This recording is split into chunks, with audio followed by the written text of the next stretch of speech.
and mind. Thank you, Dr. Ajibade. God bless you. Thank you, ma'am. Well done.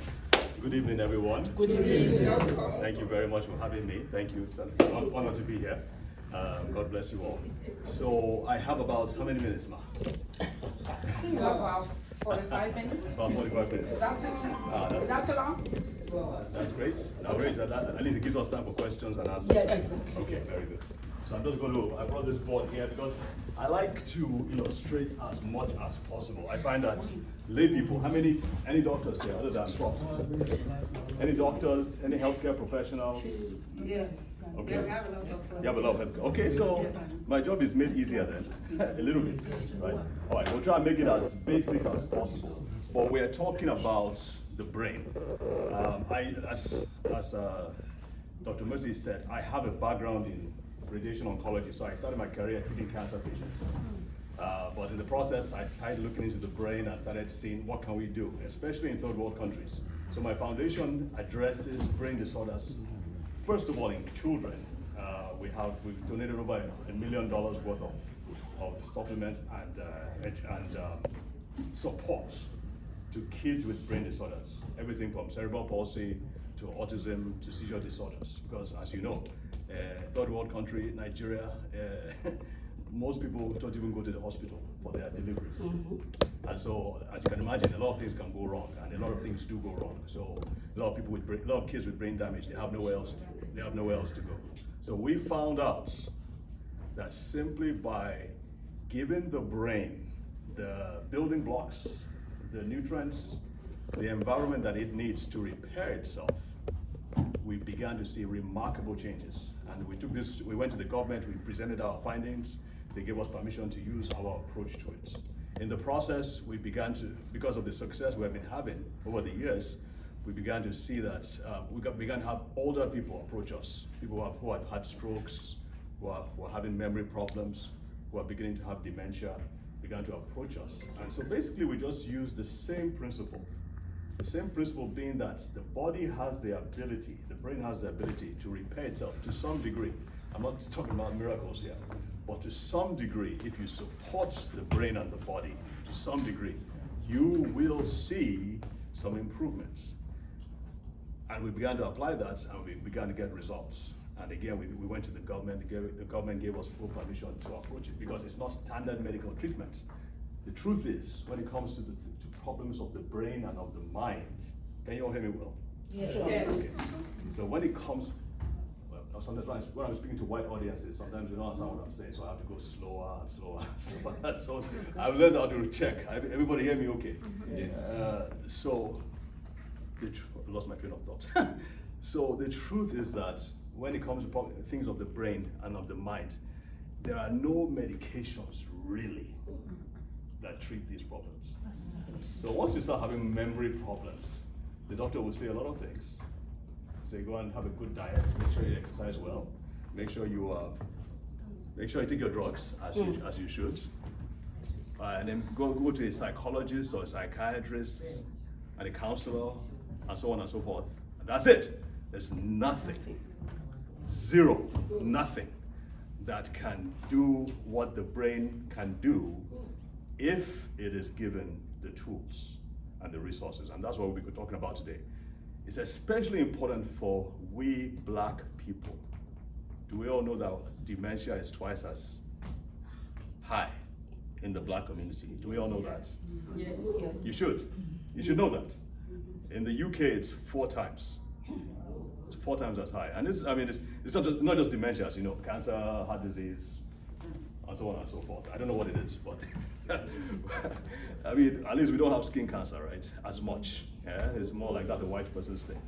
But the reason why I'm bringing these things up is that I'm going to talk. So a couple of things we'll talk about today. We'll talk about why blacks have this higher risk. We'll talk about what you need to do to take care of your brain. I can guarantee you, most of you are not doing it. We just thank God for the mercy and grace of God. Yeah? But we'll point out a few things that hopefully you will start doing. And then we'll basically talk a little bit about the brain and the things that you need to do to take care of your brain. How many people know someone or is related to someone who has or is living with dementia now? You have one. Okay, usually I have many more hands than this. So this must be a very blessed group. Yes, sir. Because dementia is not a condition you want to be associated with by any chance. It's a terrible thing. Let me see. Okay, another thing I want to talk about is how to recognize it early. And of course, some simple tests you can do. Most of the tests they do for dementia these days are, you need high tech. You need to go to these research institutions.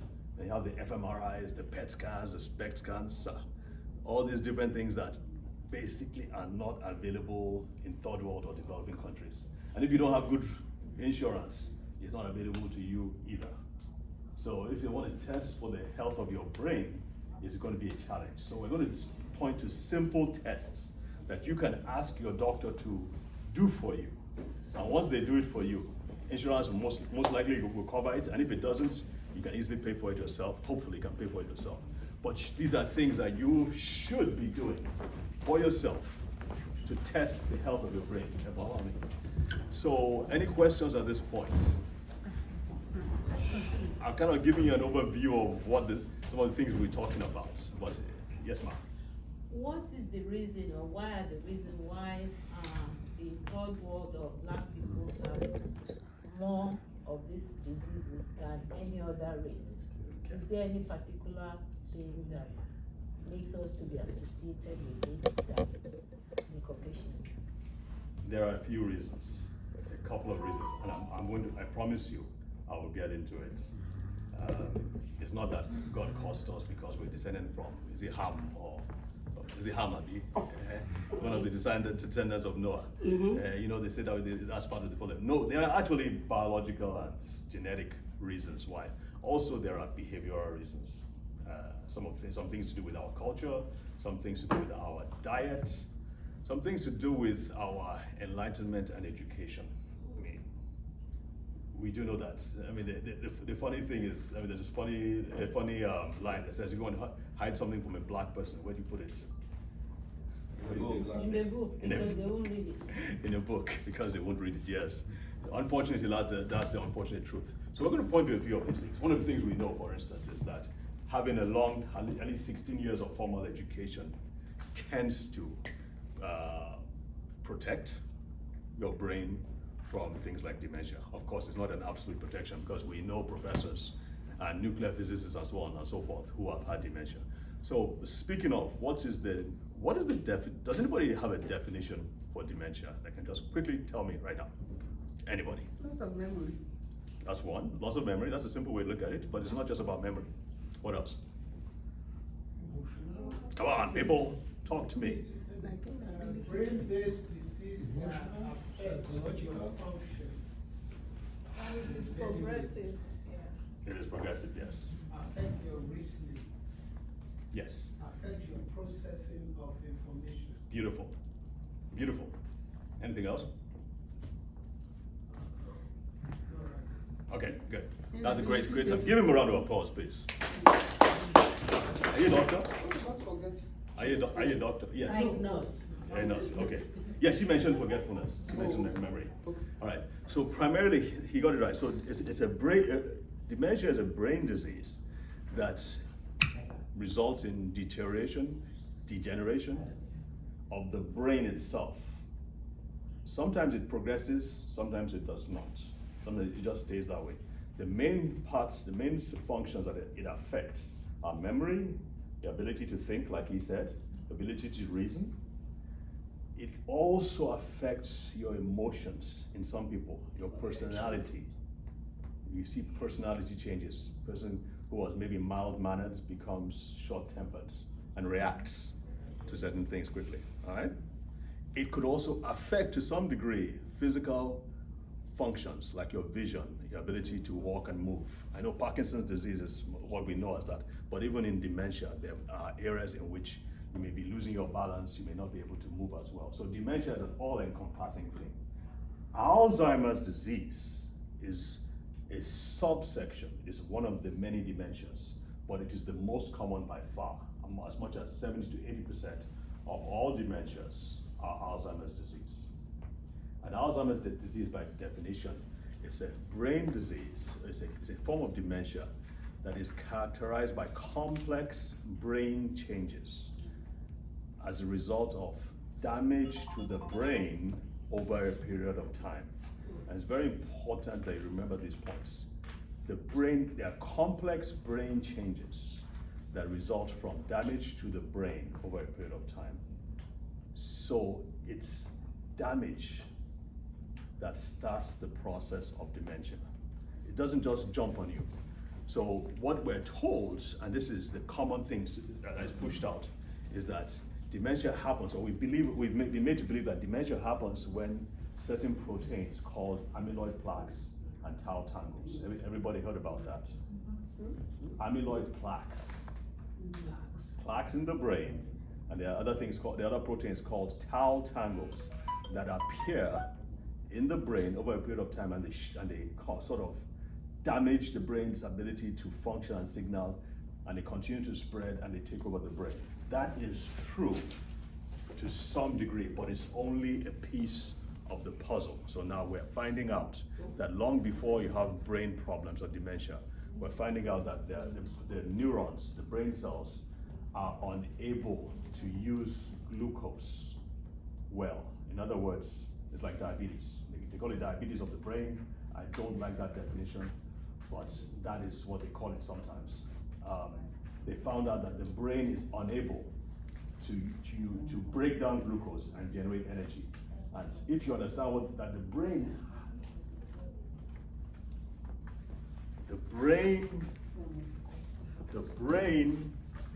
requires more energy than any other organ in the body. It is just like 2% of your body weight, but it's over 25%, over 20% at least.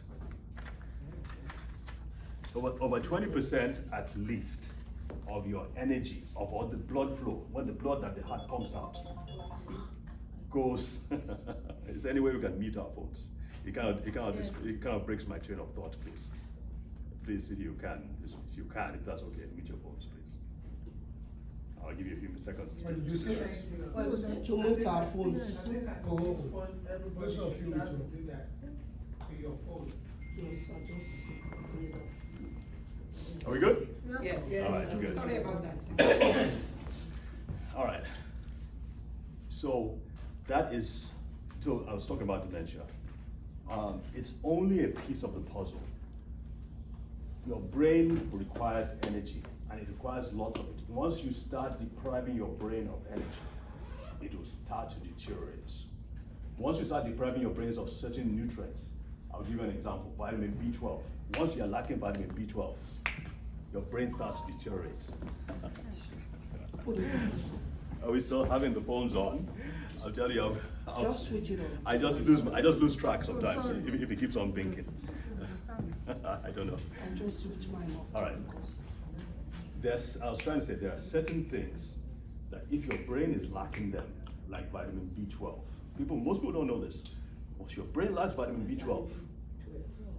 Now there are other nutrients too we'll talk about, but once your brain starts to fall below a certain level like vitamin B12, there's damage automatically.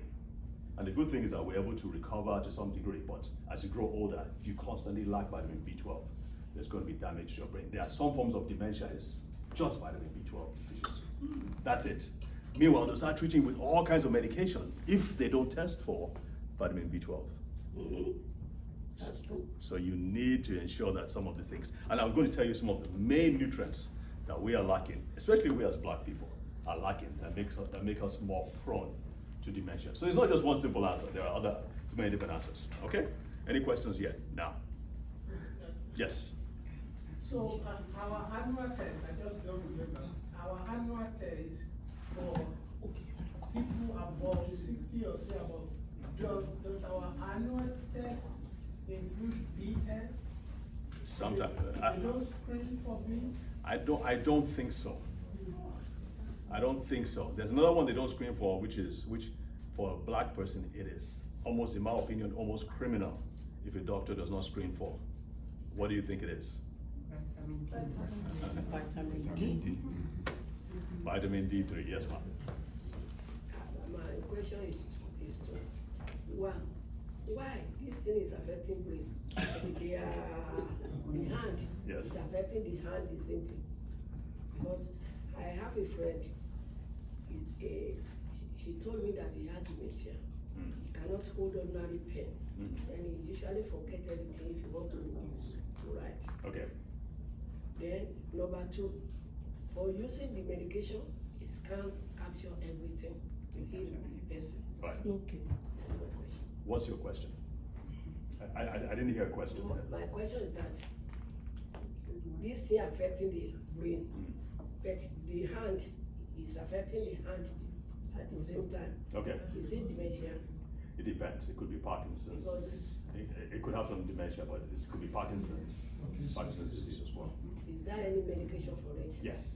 Because that of the friend that I'm ready, this one is affecting it more than the level of 20 years and still affecting it. Go to hospital every day. So he's gone to the hospital and they've given him medication for it. They've tested and they've Yes. come to a diagnosis. Yes. They've given People medication. go to London. Okay. It's not likely it's hard to get a treatment for that kind of thing. That is medication. Now, like I said, I'm not licensed here, but if they were in Nigeria, if he was somewhere in Nigeria, we'll be licensed to do our own tests and then give him specific things that he can do. I mean, obviously there are obvious things he can do to help strengthen the brain. That's, Excuse me. yes, sir. Is Mama describing an early signs of Parkinson's disease? I mentioned it. Yes. You That's, see, because it starts like that, with motion. Then the blank view, looking just blank, and unsteady gait. So, because I was looking at you, the way you are doing it, it is. yeah, I mentioned that, sir. I said Parkinson's. So it could be, but I mean, did the doctors, I guess they're going to, didn't they say I went to Parkinson's? London to see the doctor. Okay, did they say, Still affecting. did they say Parkinson's? Let me answer, let me respond a little bit. I just want us to be clear. Anyway, there's no treatment to dementia. You can go to anywhere, anywhere. It can reduce the symptoms. And whatever they are treating, they are giving is to prolong the symptoms or reduce the symptoms. The ones who have dementia, why I would think that one is probably not be dementia, because if it's dementia, it's going to be progressive. It's going to be, there's going to be a progressive decline in the memory, the cognition. But if it's coupled with Parkinson's disease, the Parkinson may get worse. They may give medication to reduce the tremor, but there's no guarantee that it's going to work. Because the reason, I mean, I work in the dementia unit as Hopkins anyway for like 7 years. So I can see all we admitted to that unit are dementia patients with medical condition. So in order for us, I just want Dr. Adwaye to continue. At the end of it, you write your question down. Yeah. Otherwise, we won't finish. That's right. Yes, thank you. Thank you, Dr. Besser. All right, so let's move on. What I have here is a picture of the brain. Forgive my drawing here. This is a picture of the brain. And then the basic thing about brain function, the basic thing, for you to think, for you to move your hands, for you to see, for you to have an emotion, for you to do anything at all, there has to be, can you all see it on that side? Yes. Okay. There has to be the transmission, I don't want to get too technical here, there has to be a transmission of signals from one cell, this is a neuron, to the other cell. Okay? Yes. That is the ultimate thing. This is the most basic part of brain function. For you to move, like I said, for you to move your hand, for you to see, for you to think, for you to feel, this has to happen. Now, I'm just putting this here, and I'm going to get back to it, but I just want to make sure that this is what happens. Even when it comes to Parkinson's disease, when it comes to dementia, what happens is that somewhere along the line, something is affected. Whether it's the cell structure itself, or whether there's something wrong with the transmission of a signal from one cell to the other, or whether there's what is called the insulation or the myelin sheath. The myelin sheath is what allows these things to go smoothly from one place to the other. And so if you think about it in those terms, the idea is that what can we do to ensure that this process runs smoothly?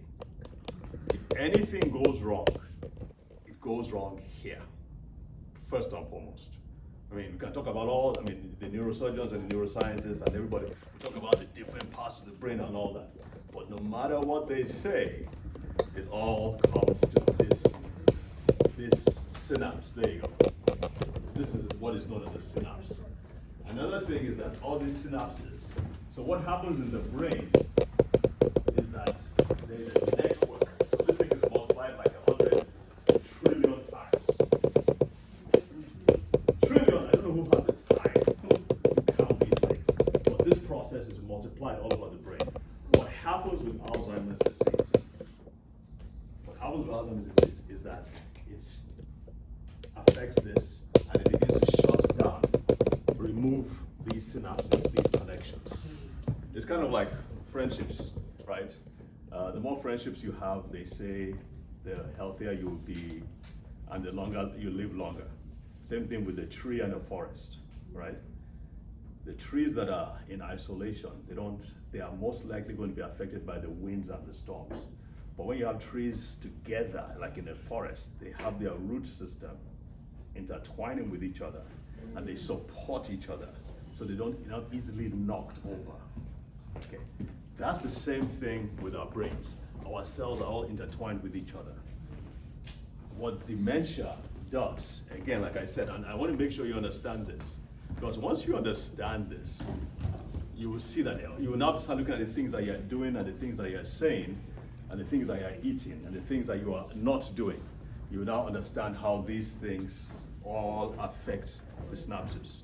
The more synapses, the more connections you have between the different brain cells, the more likely your brain will be able to recover or withstand damage.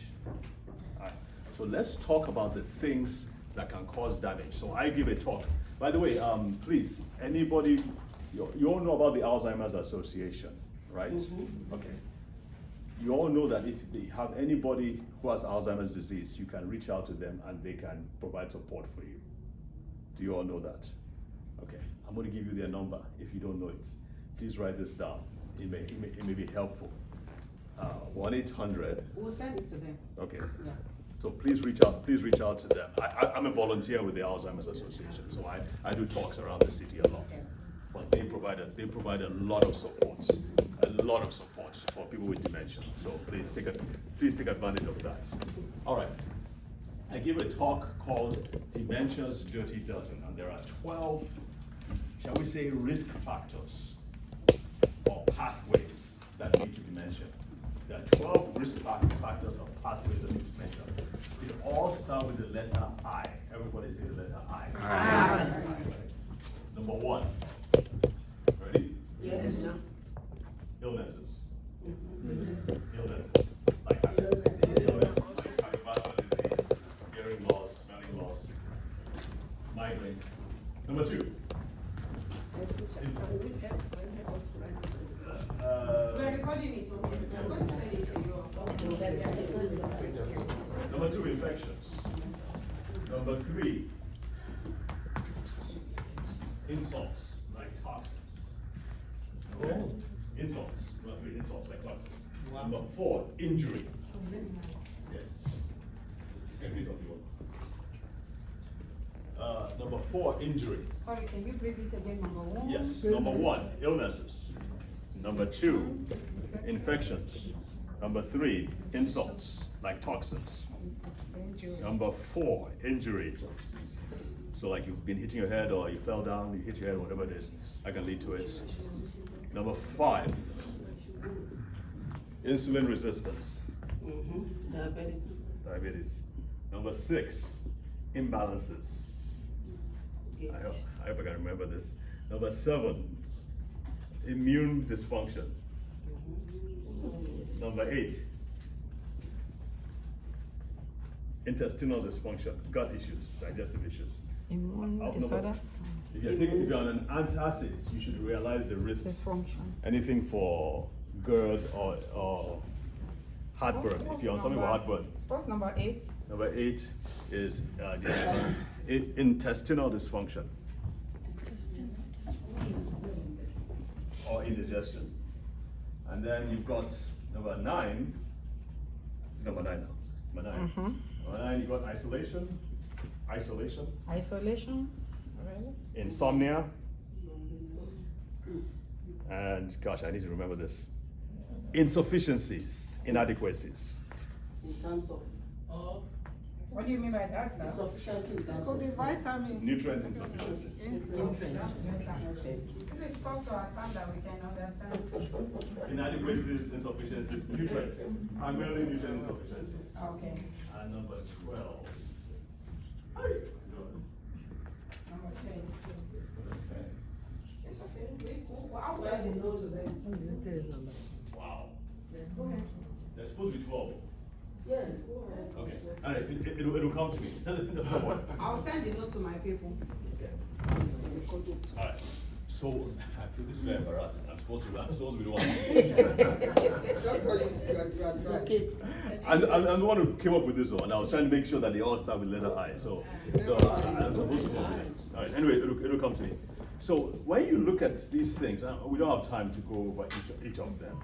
But I want to point at the things that are specifically have to do with black people, because that's what we all are here, I can see.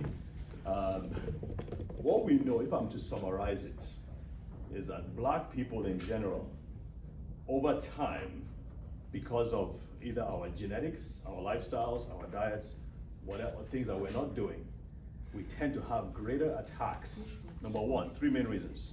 We have greater attacks on our brains, or our brains sustain greater attacks, and I'm using that word very broadly now. Greater attacks. Number 2, we have fewer defenses against these attacks. And number 3, and I'm sure everybody can relate to this. Number 3 is that when things begin to go wrong, for instance, memory problems, our change in our personality, whatever it is, when things begin to go wrong, we are least likely to go to the doctor and receive treatment. We're least likely, first of all, to go in the first place, and number 2, to receive prompt treatment. And that's partially is due to access, partially is due to, in this country, racial disparities. That's a real thing. That's what I've come to find out. But bottom line is that May I add culture. culture? That's why it is now.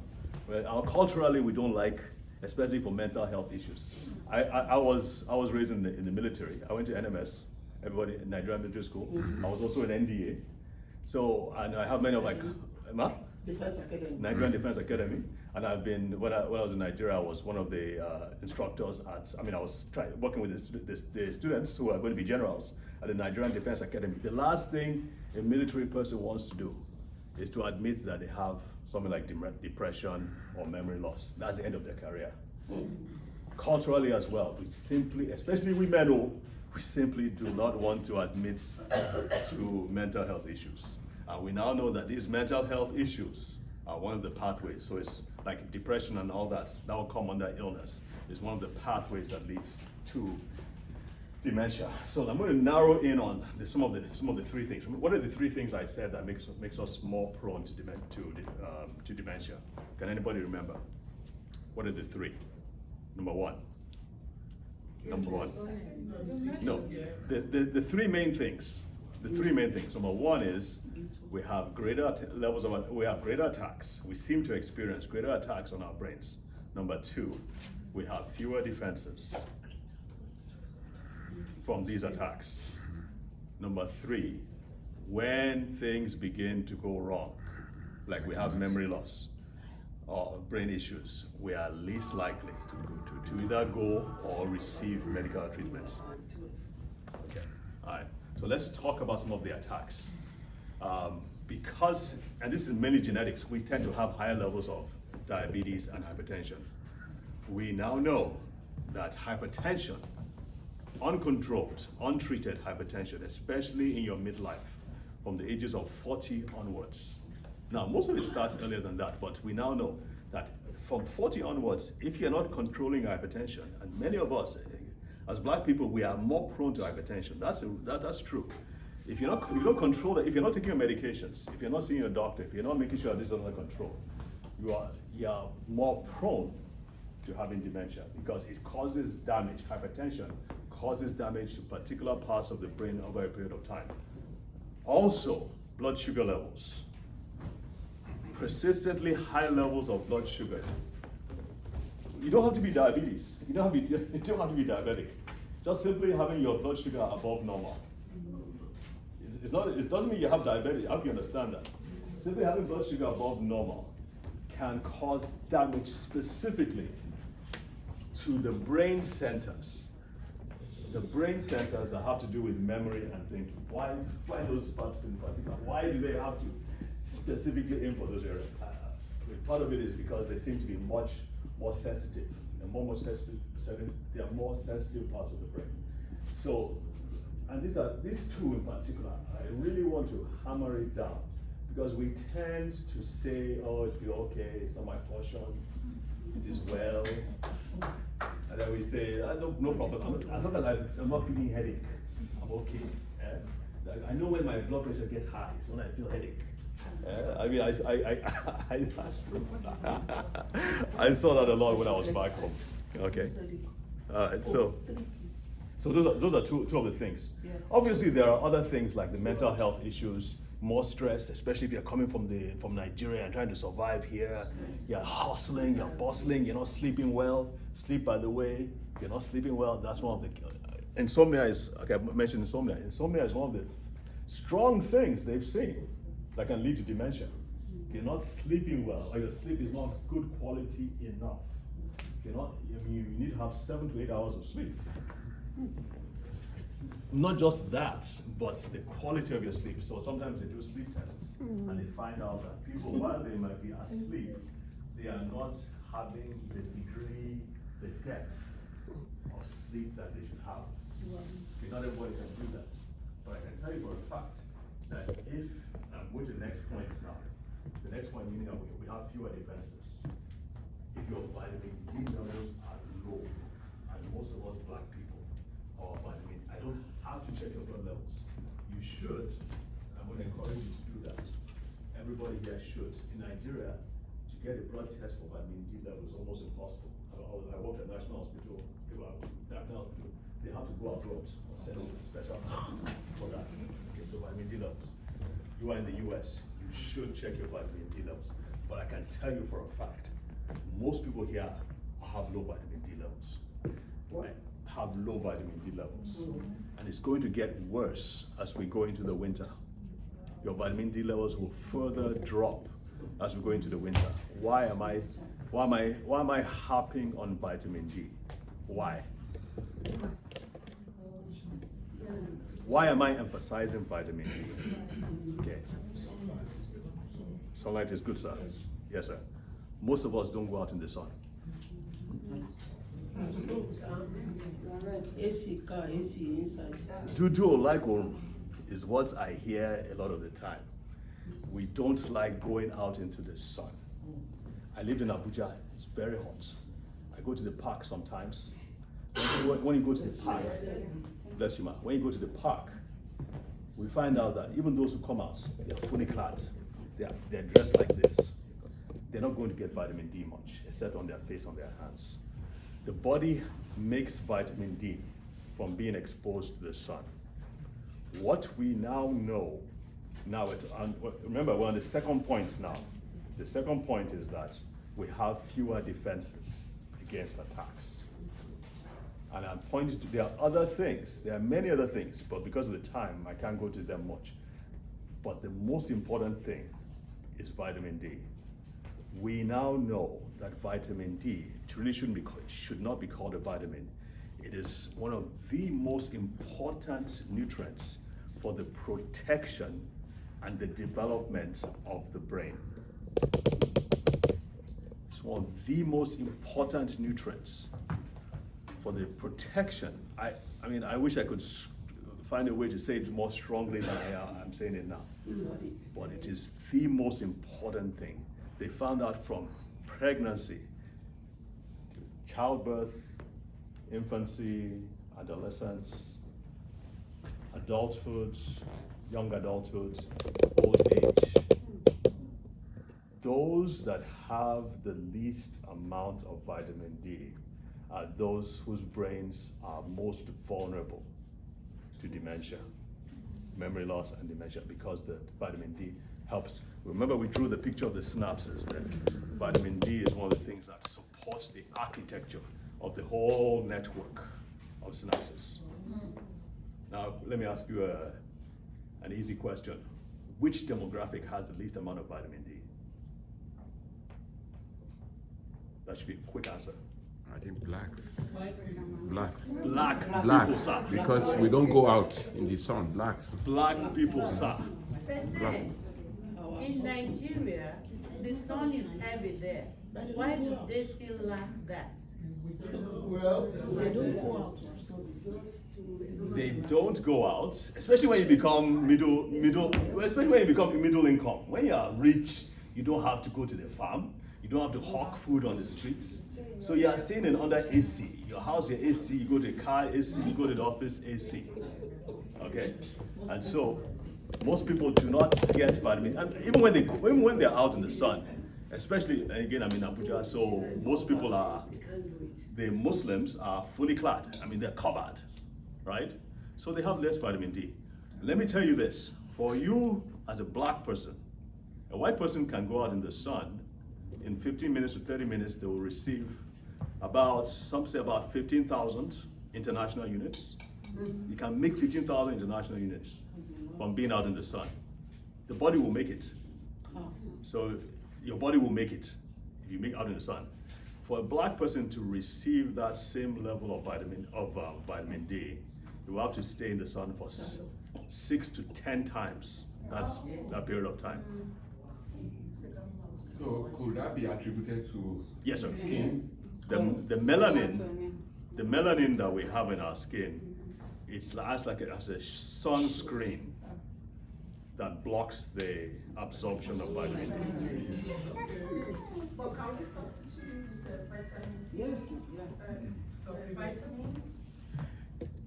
This is where you would need to do your tests first.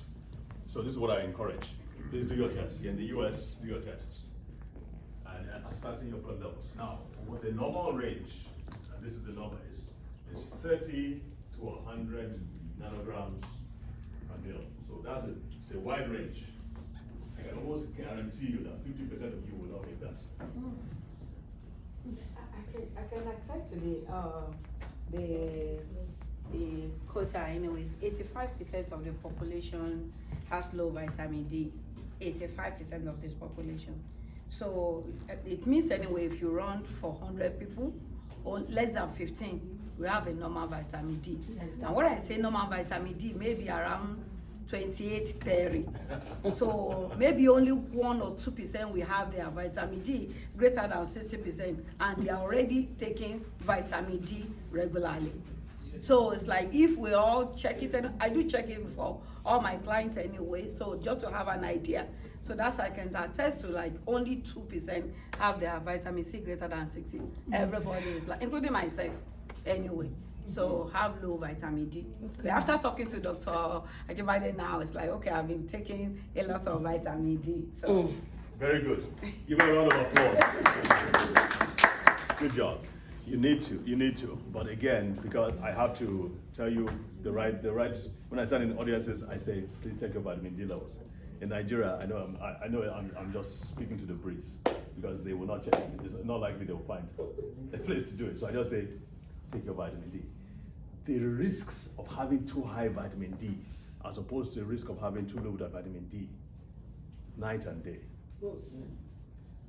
COVID-19, speaking about infections, most people who had the most severe forms of COVID-19 and who are dealing with long-term COVID-19, long haulers, they call them long haulers.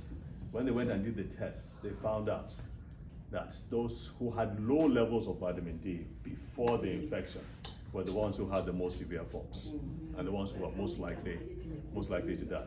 Am I saying vitamin D is the be all end all? No, I'm not saying that. But I want to, because I'm in a black audience, I want to point out that if there's one thing you need to do, you need to ensure that your vitamin D levels are good. Remember I gave you the range, 30 to 100. 30 to 100. Most doctors who treat dementia now say they don't, those who know what they are doing and they're getting results, who are getting results. I'm not saying people are just giving you, what's the drug that we use for dementia now? That's Aricept. Aricept is the most famous one, right? I'm not talking about the people who just give you Aricept. I'm talking about the ones who understand dementia and understand how to reverse it. There are doctors who are actually doing that. They will not accept anything less than 100. Remember I said 30 to 100? There's some people who will not accept anything less than 100. That they found out that 100 level, closer to 100 level, is what is needed for adequate brain function. There's another neurologist who treats sleep disorders, and she found out she does it because she found out sleep is very important for brain health. She found out that it's only when patients get to 60 and above. Remember the range is 30, right? It's only when they get to 60 and above that their sleep is normalized, that they have proper sleep, as in they'll do the sleep test and they'll see that they're having their non-REM sleep, REM sleep, deep sleep, the whole cycle. You remember there are like 4 different cycles your brain has to go through during sleep. It's only when they get to 60. So I checked mine. I was 83 last year, so I see I still have work to do. But most people do not. Most people don't have this knowledge, so that's why we're trying to give you this knowledge as much as possible. There's another nutrient that we're now beginning to find out is extremely important. Remember I talked about vitamin B12. There's also vitamin B1 called thiamine, which they are now doing major research on, because thiamine is what helps the brain burn glucose. It's very important. If you know anybody who's diabetic, thiamine is also important. It's an important nutrient. Thiamine and B1 and vitamin D. They need to check the thiamine levels. They also found that thiamine, vitamin B1, is one of the key things that are missing or that are lacking in people that have dementia. Ideally, everybody, in my opinion, everybody should be on a vitamin B complex, because there are 8 vitamins. All 8 of them are important to the brain. I'm just pointing out one or two, but all 8 vitamins are important. Vitamin D levels, as I hope I've tried to explain it, are important as well. These are the protectors, the guardians of the brain. The other things that I just want to point out too, inactivity, there you go. So number 11 is, number 10 is inactivity. 11. Isolation, is it inactivity? It's gonna come to me, I promise. I can't believe it, I usually remember. So inactivity, there are 2 forms of inactivity. Everybody say 2 forms. 2 forms. Number 1, physical inactivity. What? Physical inactivity. We need to be more active. Not just walking each day or twice or at least 3 times a week is a good start. Everybody say good start. Good start. It's a good start. It's not enough. We now know that it's very important now to actually do things that will strengthen your muscles. So in many of these senior centers, especially the high-end senior centers, they have trainers coming. Retirement homes, senior centers, retirement homes. They have trainers come in and help work with the seniors, the ATLs, the Babagbas, sorry, Prof. and everybody, they train them to build their muscles, because they're now finding out that the more muscle you have, the healthier your brain will be. That's great. The stronger your muscles are, so they're training, so obviously they have to pay a lot, like $10,000 a month for their whatever. So you have these trainers come in and help them strengthen their muscles. But you can start with walking, start with doing things, getting up, moving up and down. You're not in Nigeria anymore, so you can't have someone sending someone to go and pick up your remote control so you can change the channel on your TV like you used to before. But try to be more active. Number 2, I mentioned this before, a mental activity. We know that those who are very, very active, Sudoku, bingo, chess, or reading, or being traveling, being exposed to new things, being exposed to exciting things.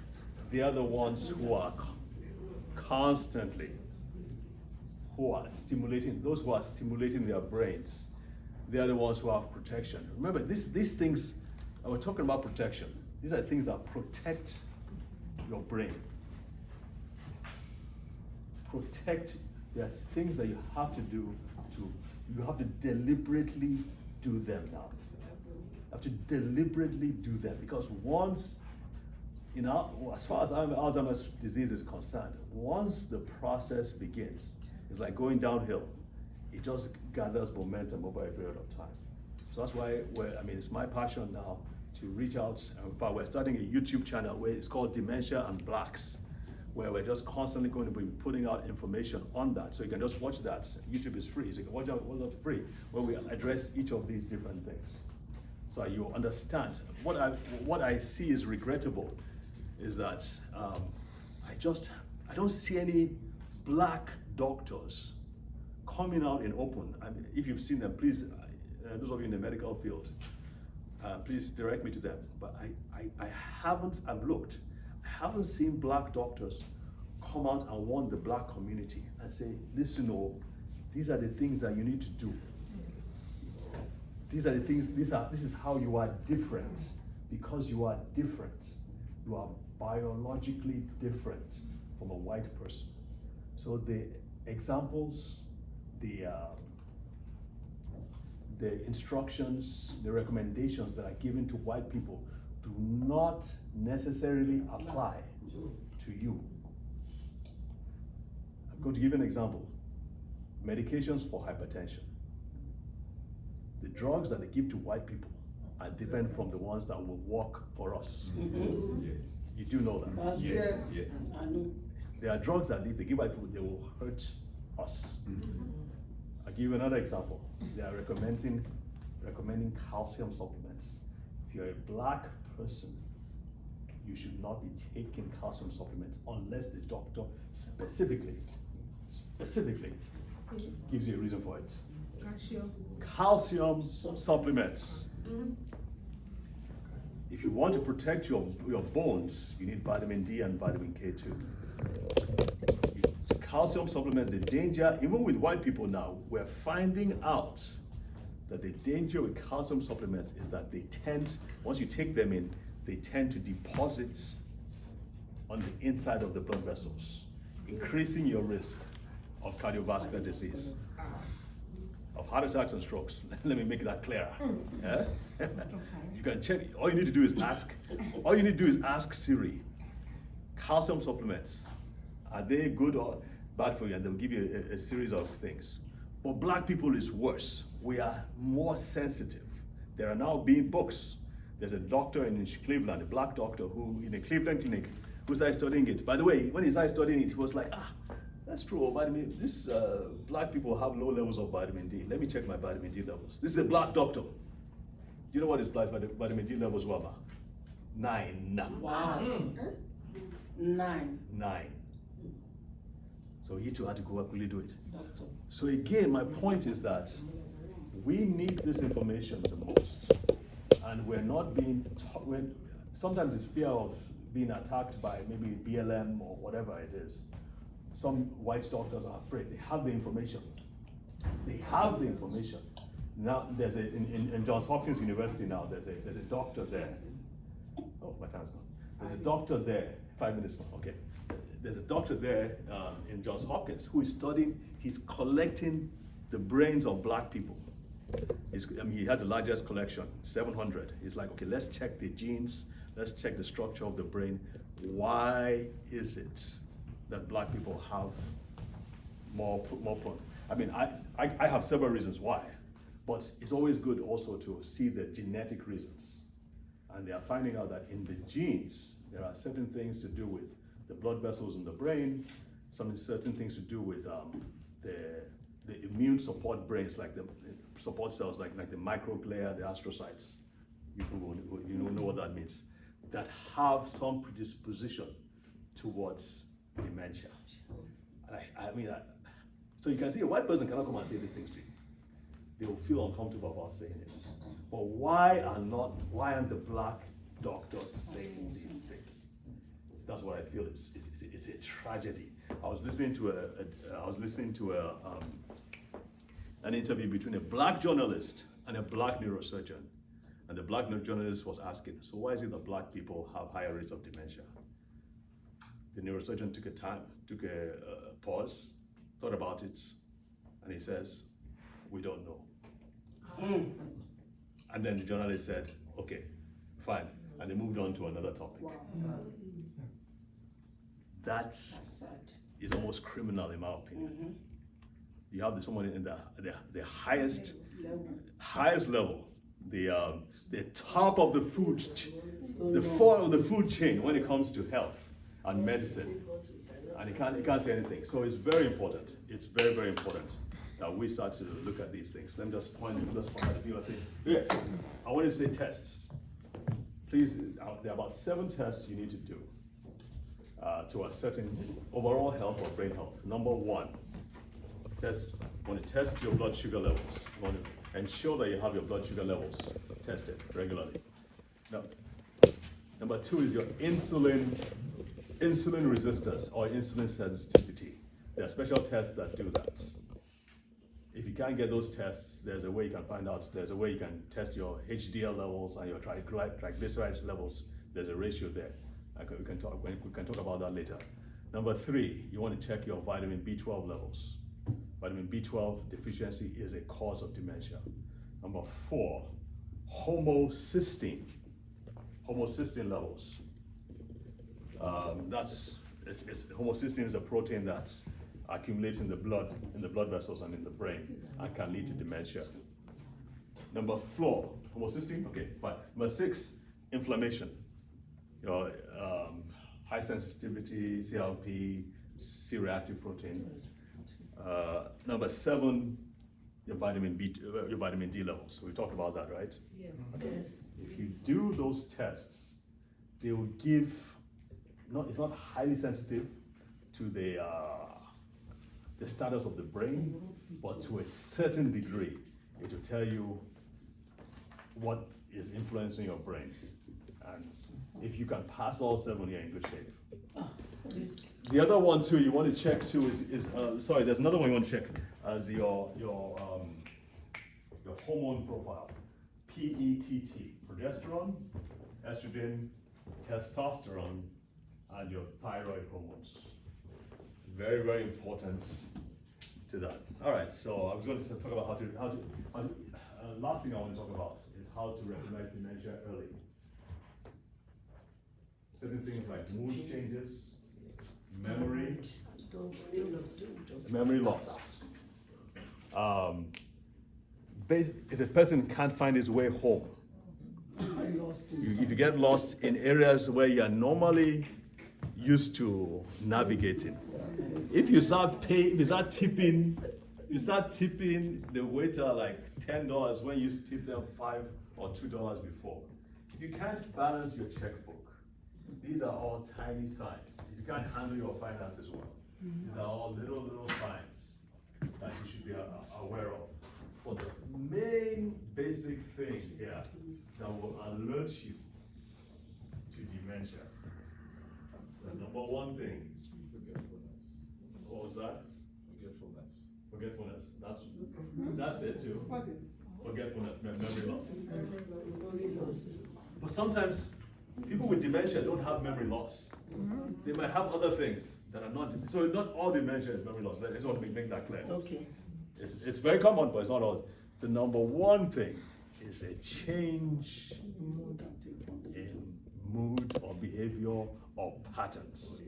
If a person was very neat before, always folding his clothes, putting them away, doing everything right, and all of a sudden, the house is a mess, and he can't explain, or he or she cannot explain why, that's a sign.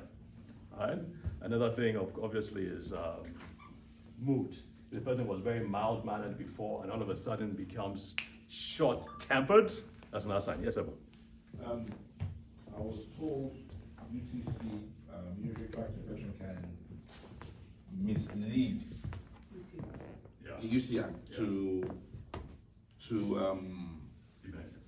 feel that it's dementia when it is UTI. Yeah. So how do we? Okay, we'll answer questions. That's under infections, yes. Okay. So you're right. But I just want to, because she gave me only 1 minute more, so we can answer that. So I guess that covers most of what we talk. Thank you for letting me go over time at least. I think I went over like an hour or something. But thank you for your time. Thank you. Thank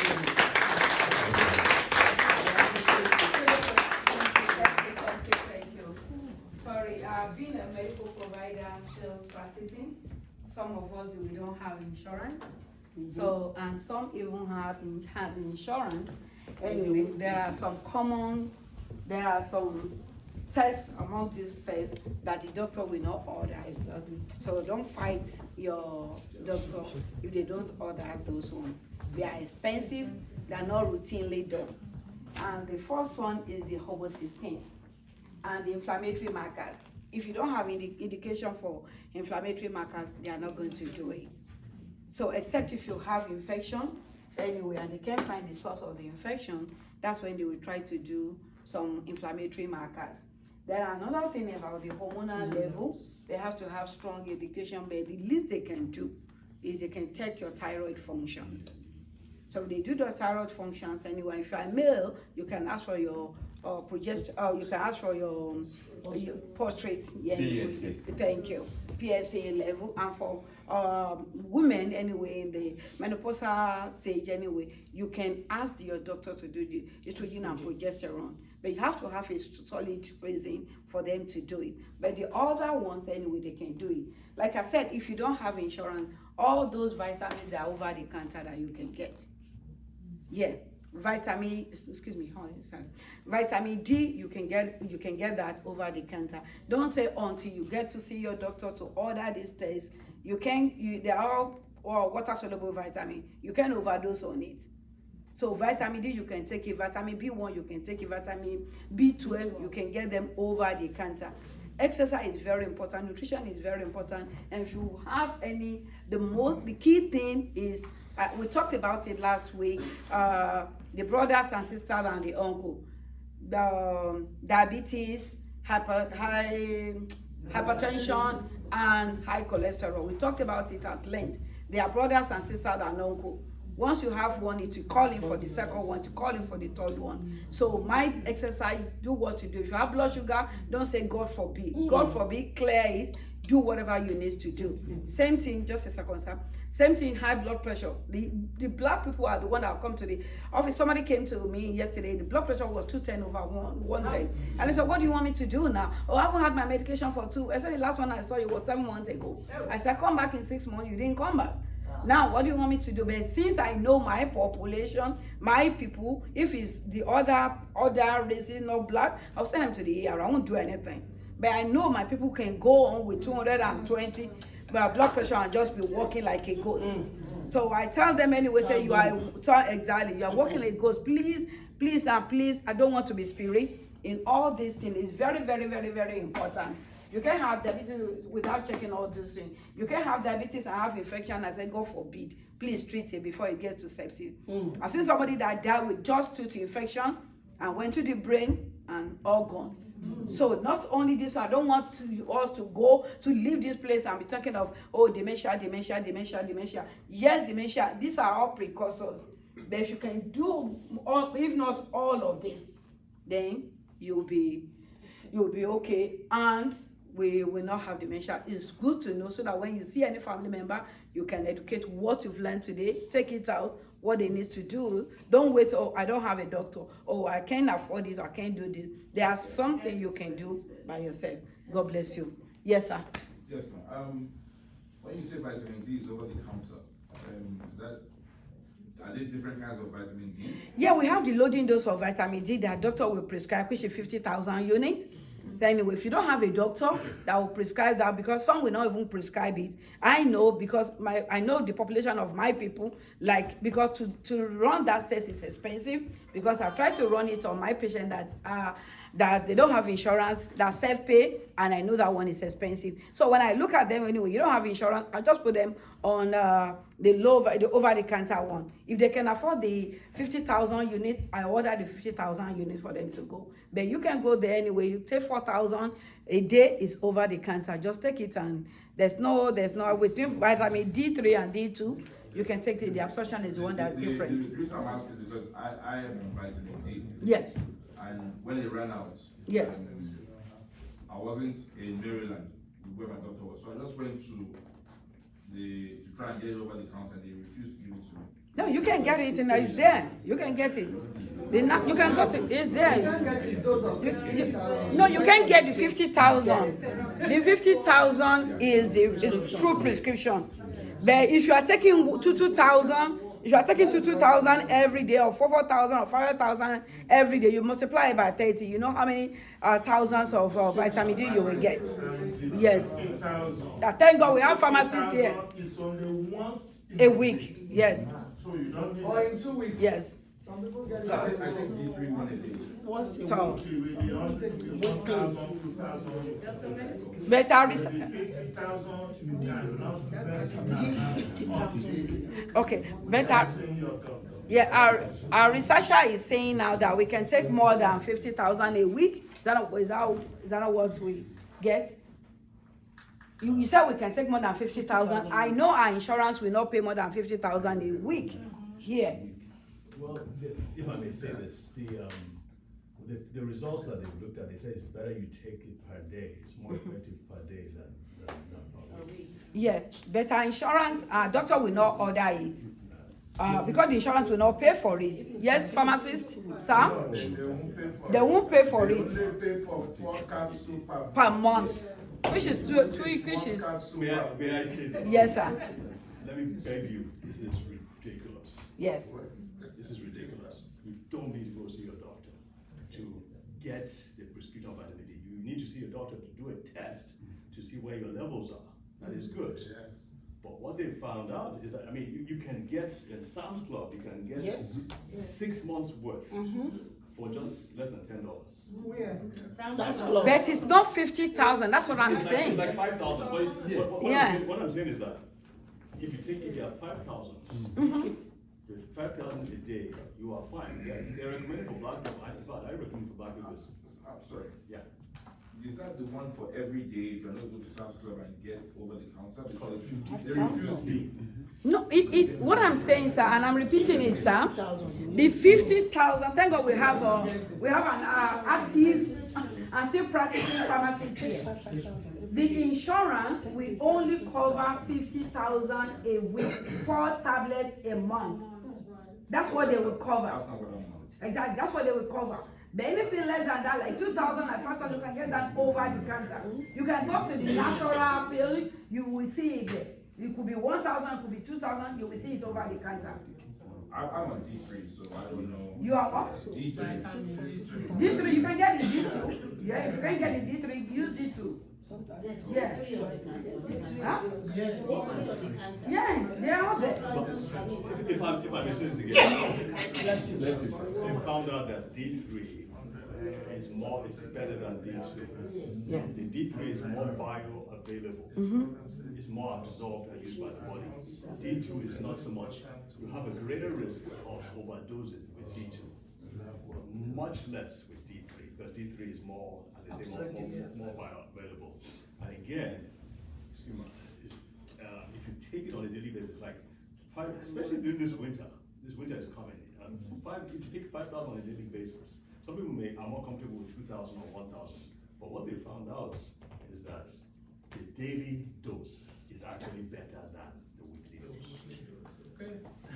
If I may say that. So please go home with this anyway. Don't be looking for 50,000 anyway. If you don't have prescription, you won't get that one.